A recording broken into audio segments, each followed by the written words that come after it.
Bonjour et bienvenue. Aujourd'hui, on va s'attaquer à une histoire immense, plus de 1000 ans d'évolution politique. L'idée, c'est de comprendre comment le pouvoir a pu changer de visage, se transformer au cœur de l'ancien Israël et de Juda. Et tout tourne autour de cette question, comment un peuple fait-il pour survivre à la montée et à la chute des empires? C'est vraiment ça le cœur de notre histoire. On va voir que c'est une histoire d'adaptation permanente.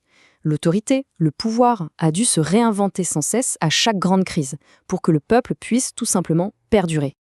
Alors voilà notre feuille de route. On va suivre un fil chronologique. C'est le plus simple. D'abord, des tribus aux premiers juges. Ensuite, l'âge d'or des rois.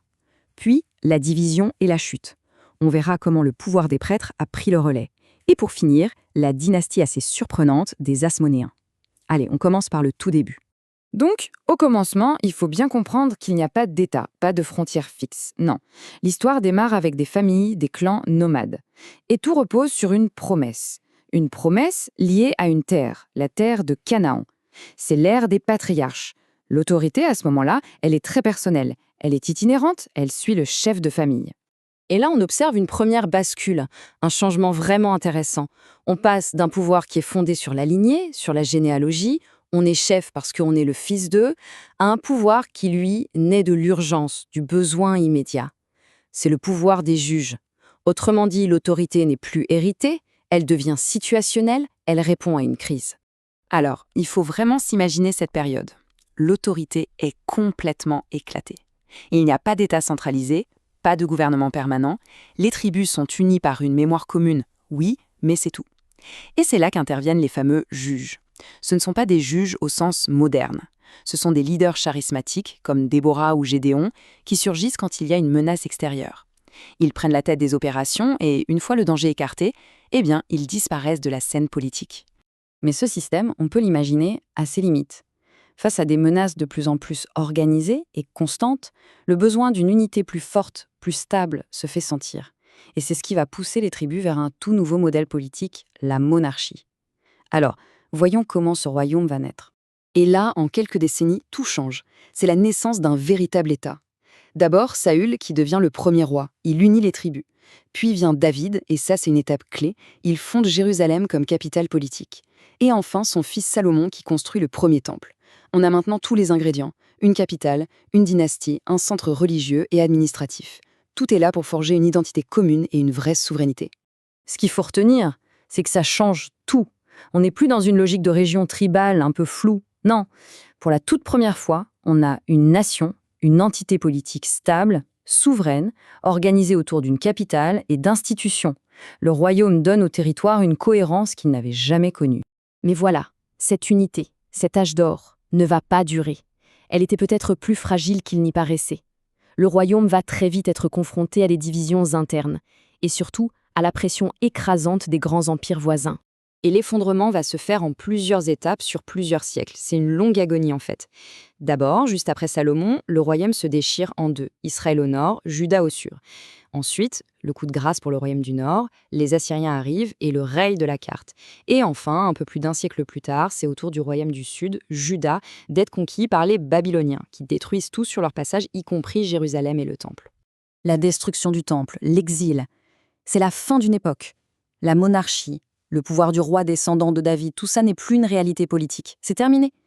Alors la question qui se pose est immense. Un peuple peut survivre sans État, d'accord, mais peut-il survivre sans roi, sans ce symbole central de son identité?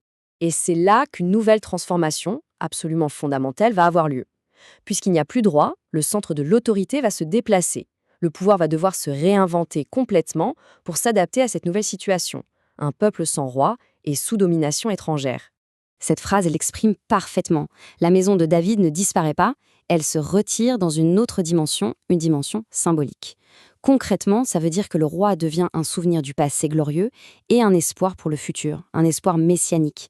Mais dans le présent, au quotidien, le leadership, lui, prend une forme totalement différente. Le pouvoir politique concret est maintenant entre les mains des empires, d'abord les Perses, puis les Grecs.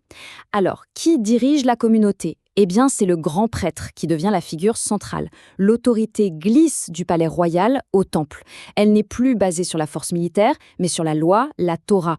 L'identité ne repose plus sur une dynastie, mais sur un texte et une tradition partagée. C'est ça qui va permettre au peuple de traverser les siècles. Et alors qu'on pourrait penser que la page de la royauté est définitivement tournée, eh bien non, l'histoire nous réserve une dernière surprise.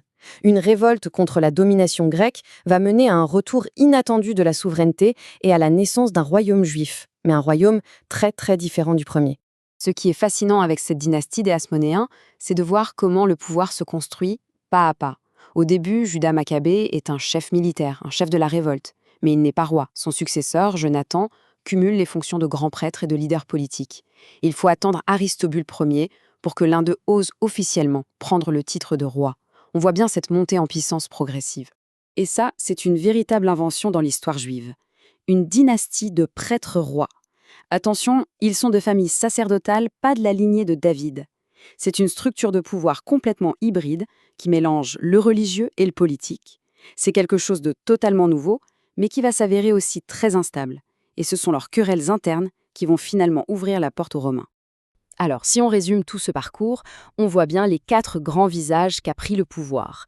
D'abord les juges, un leadership qui naît de la crise. Ensuite les rois, avec une souveraineté centralisée et dynastique. Puis, après l'exil, les prêtres, qui détiennent une autorité spirituelle et légale. Et enfin, les Hasmonéens, avec ce modèle inédit de prêtre-roi. À chaque fois, on voit bien cette incroyable capacité d'adaptation. Ce qui nous amène à cette dernière question. Finalement, le pouvoir, est-ce que c'est une institution, quelque chose de fixe, ou est-ce que c'est avant tout la capacité à s'adapter? Toute cette histoire semble nous dire que pour qu'un peuple puisse traverser les âges, la nature même de son leadership doit pouvoir se transformer encore et encore. L'autorité n'est peut-être pas une structure figée, mais plutôt la capacité à la réinventer constamment face aux défis de l'histoire.